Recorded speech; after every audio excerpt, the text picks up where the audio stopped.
জয় হিন্দ বন্ধুরা, আমি আপনাদের আগেই বলেছিলাম আজ থেকে কয়েকদিন আগে পাকিস্তান যখন তাদের ঘরের ভেতরে যাদেরকে সন্ত্রাসী বলে অভিহিত করেছে, বিশেষ করে বিএলএ আর্মি, টিটিপি, এরা যখন তাদের নিজেদের স্বাধীনতার জন্য লড়াই করছে, তো এদেরকে পাকিস্তান নিজেদের জন্য সন্ত্রাসী বলে দাবি করেছে। তো তাদের উপর অ্যাকশন নিয়ে পাকিস্তান নাকি 30 জনকে মেরে দিয়েছিল। আমি সেই ভিডিওতে আপনাদের বলেছিলাম যে এর রিটেলিয়েশন খুব তাড়াতাড়ি আপনারা দেখতে পাবেন 2 থেকে 3 দিনের মধ্যে। নিয়ে নিন, খবর বেরিয়ে এসেছে। আবারও তুমুল সংঘর্ষে কাঁপল পাকিস্তান। এতেই নাকি খবর বেরিয়ে আসছে 17 জন পাকিস্তানি সেনা নিহত হয়েছে। আর এটা হওয়াটাও স্বাভাবিক, যদিও পাকিস্তান অ্যাকচুয়ালি তাদের ডেটাটা বলে না।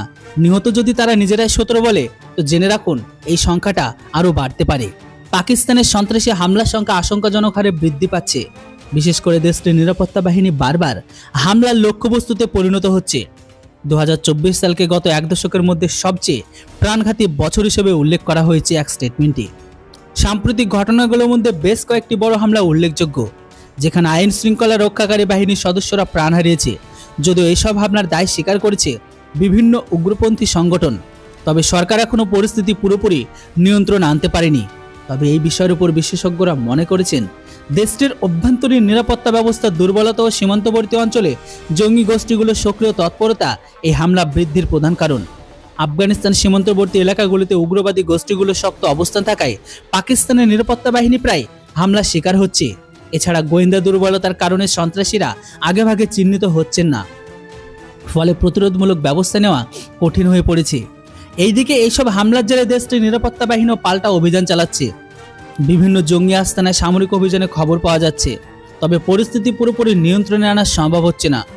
বিশেষ করে খাইবার পাখতুনখোয়া ও বেলুচিস্তানে জঙ্গি তৎপরতা উল্লেখযোগ্যভাবে বৃদ্ধি পেয়েছে। এসব এলাকায় আইন শৃঙ্খলা বাহিনী একাধিক সফল অভিযান চালালেও কিন্তু হামলার আশঙ্কা একদমই কমছে না। তবে এই বিষয়ে পাকিস্তানের সামরিক সংস্থা আইএসপিআর থেকে কোনো আনুষ্ঠানিক স্টেটমেন্ট দেওয়া হয়নি।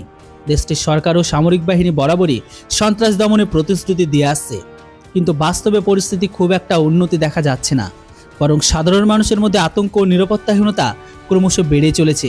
বিশ্লেষকরা জানিয়েছে পাকিস্তানের রাজনৈতিক অস্থিরতা, এমনকি অর্থনৈতিক দুর্বলতা ও জঙ্গিবাদ বৃদ্ধির একটি বড় কারণ। দেশটির ভঙ্গুর অর্থনীতি ও প্রশাসনিক দুর্বলতার সুযোগ নিয়ে উগ্রপন্থীরা আরও সংঘবদ্ধ হচ্ছে। বিশেষ করে দেশের যুব সমাজের মধ্যে কর্মসংস্থানের অভাব, শিক্ষা খাতে অবস্থাপনের ফলে তারা সহজেই জঙ্গি গোষ্ঠীর প্রলোভনে পড়ছে। এইদিকে আবার আন্তর্জাতিক মহলও পাকিস্তানের বর্তমান পরিস্থিতি নিয়ে উদ্বেগ প্রকাশ করেছে। প্রতিবেশী দেশগুলোর বিশেষ নজর রাখছে সীমান্তবর্তী এলাকাগুলোর নিরাপত্তা পরিস্থিতির ওপর। বিশেষ করে চীন ও আমেরিকা দেশটির নিরাপত্তা ইস্যুতে গভীর পর্যবেক্ষণ চালিয়ে যাচ্ছে। সরকার ও নিরাপত্তা বাহিনীর একাধিক পদক্ষেপ নিলেও পরিস্থিতি সামাল দিতে হিমশিম খেতে হচ্ছে পাকিস্তানকে। ভবিষ্যতে সন্ত্রাস দমনে শক্তিশালী নীতি গ্রহণ ও কার্যকর পদক্ষেপ নেওয়া না হলে দেশের নিরাপত্তা পরিস্থিতি আরও জটিল হয়ে উঠতে পারে বলে মনে করছে বিশ্লেষকরা। তবে যেটা হোক বন্ধুরা, পাকিস্তানি সেনাবাহিনীকে আবারও যে 17 জনকে টপকে দিল, এই খবরটা শুনে আপনারা কতটা আনন্দিত অবশ্যই কমেন্ট বক্সে লিখে জানান। Thanks for watching. জয় হিন্দ, বন্দে মাতরম।